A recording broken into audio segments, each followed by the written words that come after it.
All right. Thank you everyone for joining this morning or this evening or this afternoon, depending on wherever you are located. I'm Sam Talene, president of Terrapass, and really appreciate the opportunity to share one of our projects with you guys today. Just for background, our goal with this series is just to really help the Terrapass community get to know the amazing projects and the people behind them who need our support to do what they do and create positive impact. Today, we are very excited to bring the AgreenaCarbon project to you. We'll hear from Alan Byrne, who is with Agreena, the project developer, and Thomas Gent, who is a farmer and a regenerative agriculture leader. Just so you guys know, from an agenda perspective, we will be hearing from Alan and Thomas for about 20 minutes. And then we will do Q&A at the end. So the audience will be in listen only mode. If you could, please submit questions via the Q&A chat in the window. We will be collecting and organizing those questions throughout the session, and then we will try to cover as many as we can at the end. So I think that is it. And now, Alan, I will hand over to you for today's session. Thank you very much, Sam. Thanks, everyone, for joining in for this webinar, and thanks to Terrapass for setting this up and inviting us. I'm Alan Byrne. I've been with Agreena for approximately 5 years at this point in time. I've worked on different sides of the business, from early on scaling the carbon project to now managing part of our carbon credit distribution through brokers and partners such as Terrapass. In simple language, this means I help bring the financing to our farmers, which then pays for the implementation of the regenerative agricultural practices that our project supports. As Sam mentioned, at least I like to keep these webinars as interactive as possible. So if you have any questions, any comments, any reactions, please bring them forward and we will address your questions at the end of our initial session.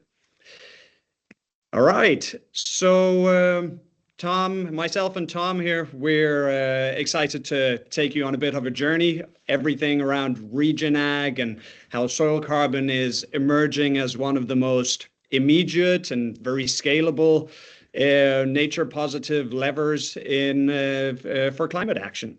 Agreena has worked on a soil carbon program for the past 5 years, so the entire time where I have been here, and we have managed to scale massively, resulting in the world's largest registered soil carbon project as of today.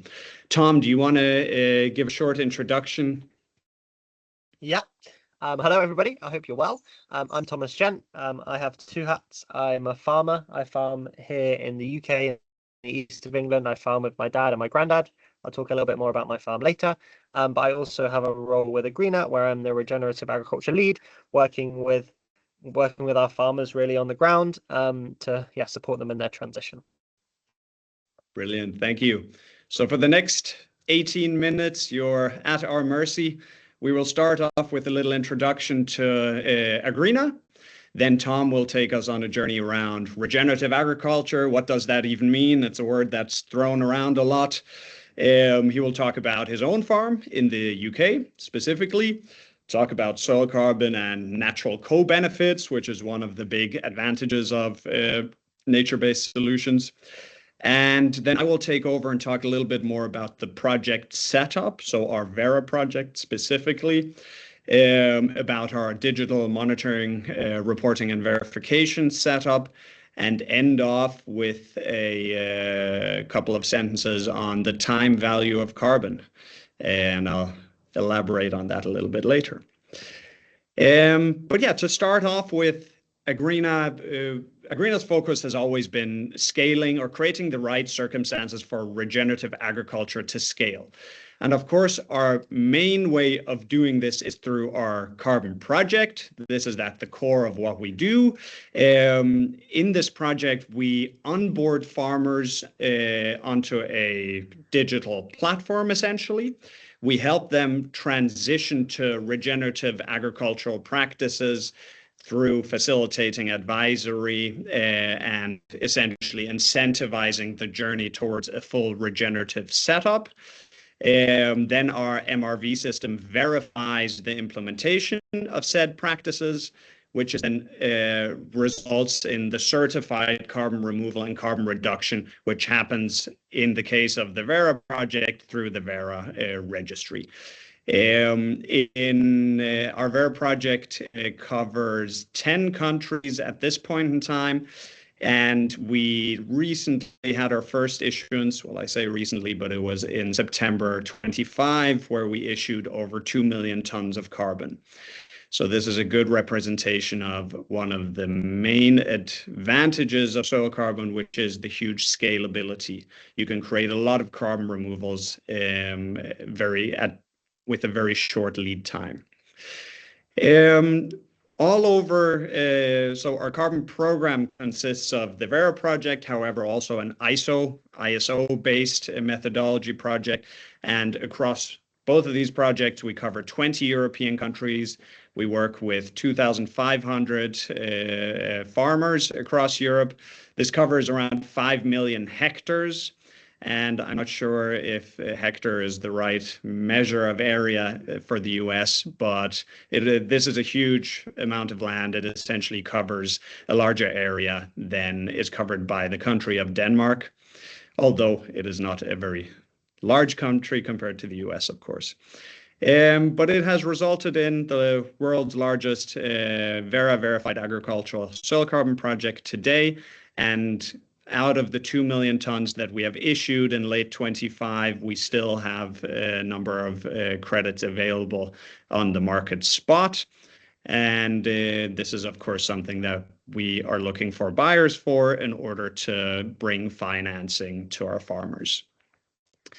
Why should we talk about regenerative agriculture?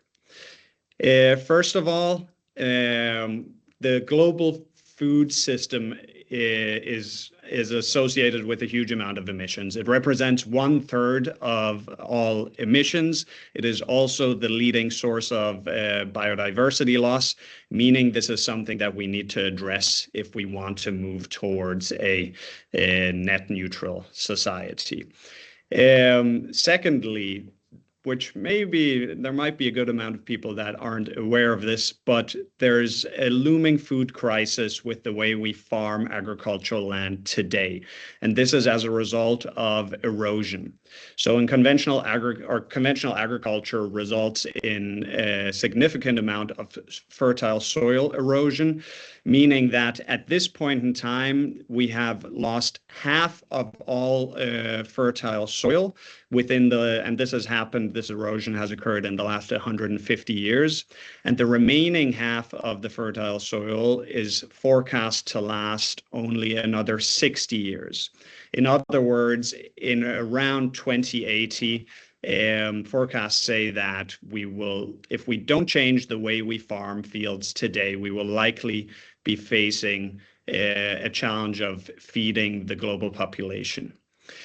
The problem with fertile soil is once you lose it, you can't just rebuild it from one day to the other. It takes a lot of time. So in order to, for example, restore 1 centimeter, and I looked it up, that's a little under half an inch in the US of fertile topsoil, that takes hundreds of years, depending on the local circumstances, but hundreds of years. So the problem with this is that most of our calories that we produce for our food system come from soil or are associated, the production is associated with soil, meaning that either you have agricultural commodities being used as feed for livestock, animal production, or as a direct input into our food system as, for example, wheat, oats, and beans, and so on.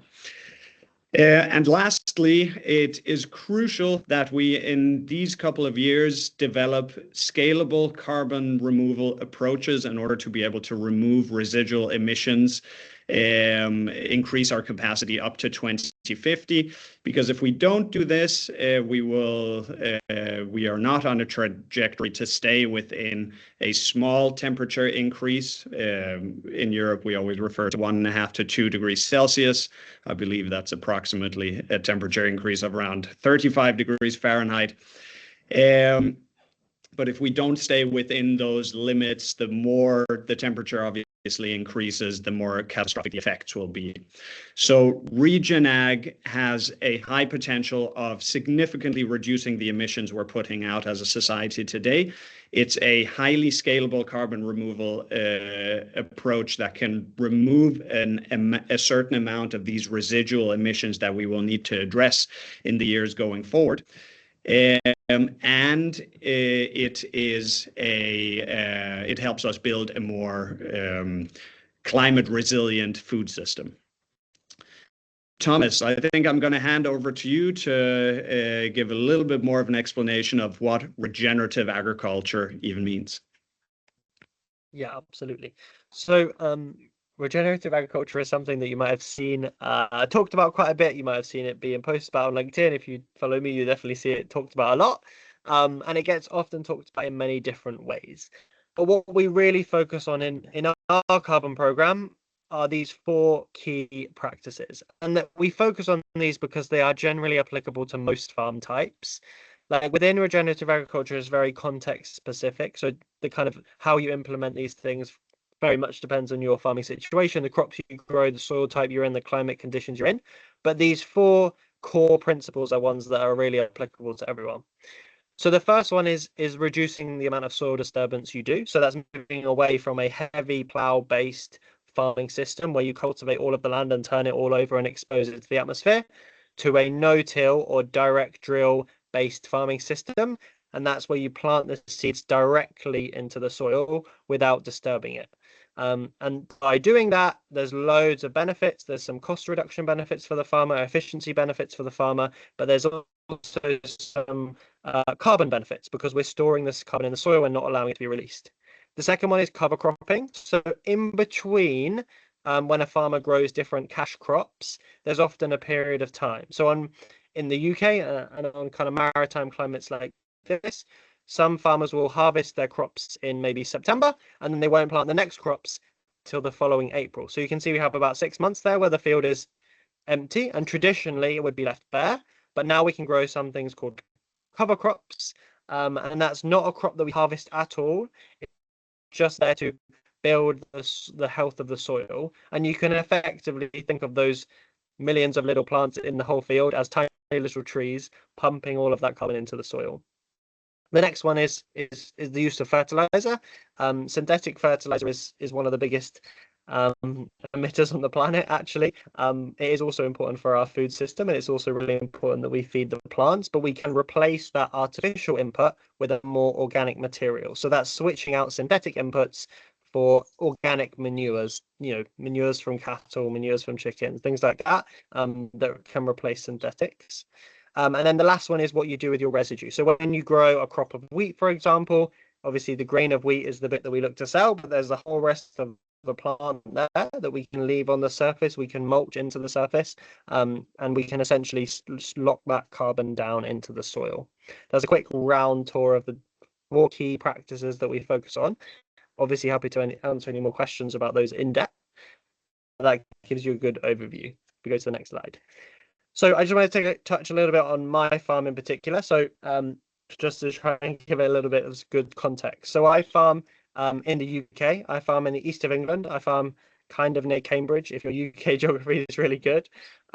We farm about 800 hectares, which is reasonably large for the UK, but not the biggest. It's about 2,000 acres, which is maybe even quite small for American-sized farms, but it's reasonably large here.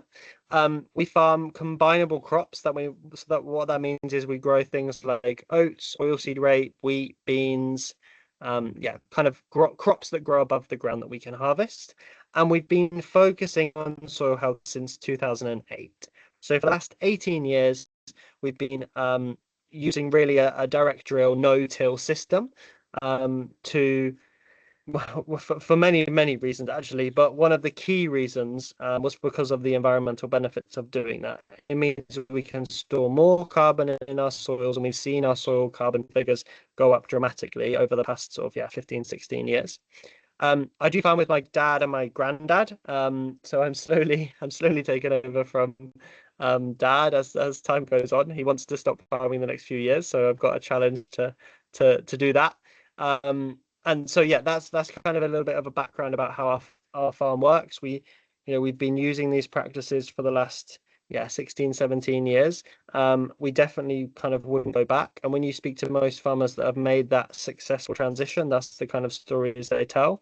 We do a lot of farm tours here as well. We welcome lots of farmers in from different regions to come and learn about how regen ag actually works on the ground, and that kind of progress you can make if you really focus on soil and the benefits it can bring in the long term. We'll talk a little bit more about why we made that transition and the barriers to doing that in a minute. If you go to the next slide. Yeah, so one of the key, as Alan kind of touched on, one of the really key exciting benefits of this kind of carbon project versus many others is the kind of co-benefits that we can generate. So when we focus on storing carbon in the soils, it has a multitude of benefits, and these are the kind of 4 key ones. So when we have better soil health, that allows us to have a much more resilient food system, because when we have stronger soil and healthier soil, it basically is a buffer to different weather conditions. So whether there's a drought or there's a flood, healthier soils allow the crops to grow in a much more healthy way, effectively, and are much more resilient to these different conditions, supporting our food system to make sure we can all eat.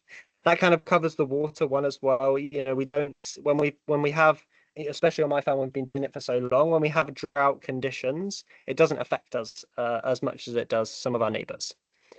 We can also see a lot more beneficial insects on farm. So when you get the soil, the fundamentals of a farming natural system right, and you get the soil health right, the life comes back to the farm effectively. You get more bugs and more creatures in the soil, and in turn feeds larger and larger animals until you get better mammals and more biodiversity around the farm. And there's a direct link between healthier soils and better biodiversity on farms and around the communities.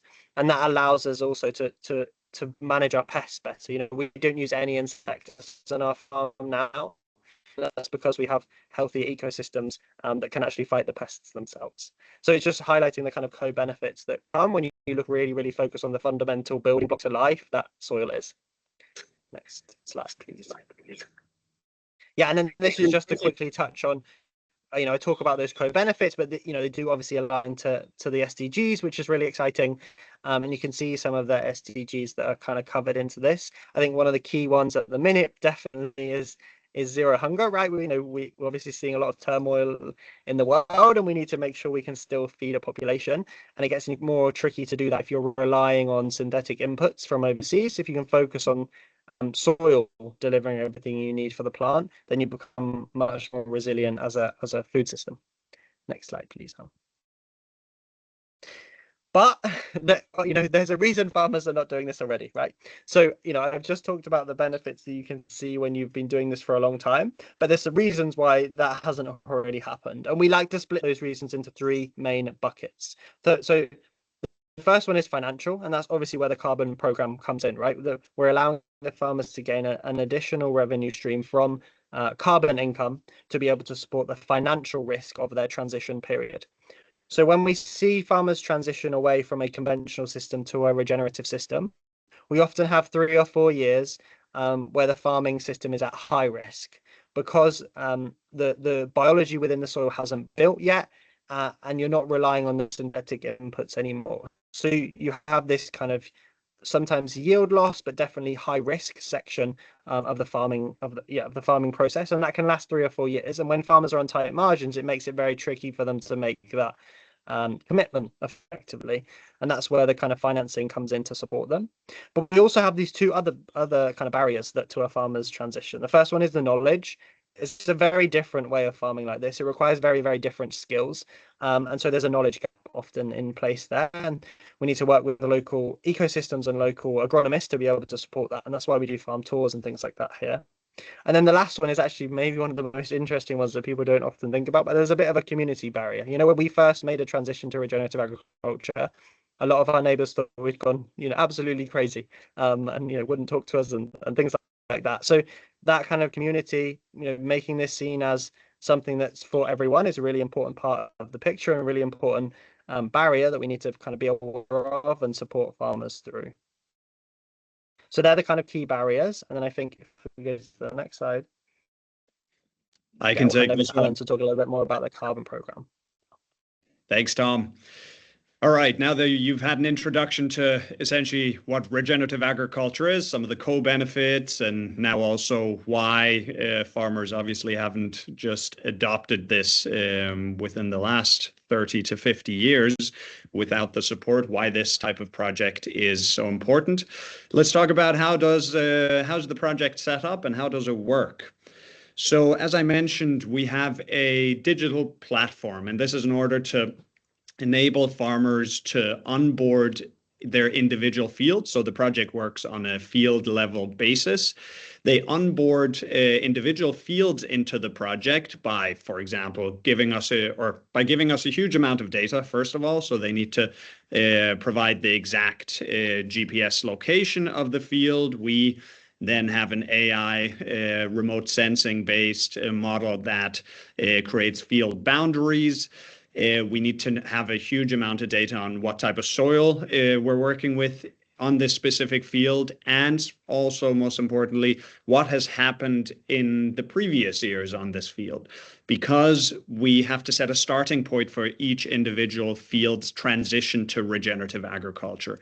We don't generalize on a farmer basis, and we also don't generalize on a regional basis in this regard, as some other programs might, but we work on a field level basis.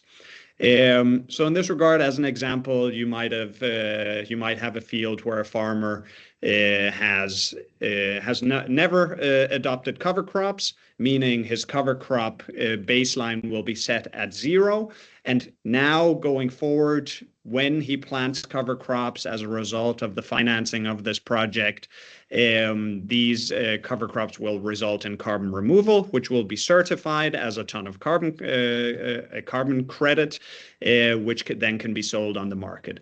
Meaning the baseline is based on the historical implementation, and only additional practices are certified under this setup. When a farmer then has onboarded his fields and starts implementing some of the regenerative practices, it is, of course, our job and the job of our MRV system to verify that certain practices have been implemented. And we use a 3-pronged approach in order to do this in a robust way, because relying on simply one verification approach wouldn't be reliable enough. We combine real-time remote sensing. So this is where you have satellite-based data that, as you see here on the slide, every 3 days provides us with input on what is happening on this specific field. We are able to track if the farmer has done some sort of soil disturbance, how much soil disturbance he has been engaging in, or if he has, as Thomas was talking about, the cover crops, if the farmer has planted cover crops and how long they have stayed on the field, as this is very important information in regards to the carbon storage that is occurring on this field.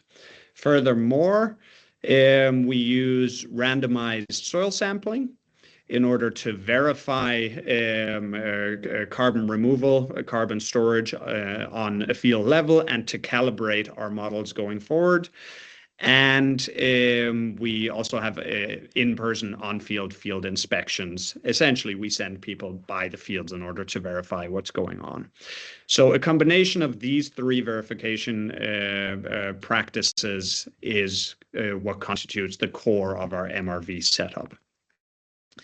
In Agreena's approach from the start has been to heavily invest into the MRV setup because we see it as a long-term strategic necessity. If you want to be able to provide a long-term viable financing setup for farmers, you need to have a credible and a robust methodological setup. So this is something that took us about 4 years to develop, and now we're starting to see the results. We obviously registered under Verra as one. We were one of the first projects to register under Verra, and the registration with them took above 2 years, I believe it was. So it was very, very thorough. Furthermore, we are under Verra's VM420042 methodology, and that methodology has been approved or is compliant with the ICVCM's core carbon principles, so a CCP label. It is also aligned with CORSIA's setup, so this is for an aviation compliance setup.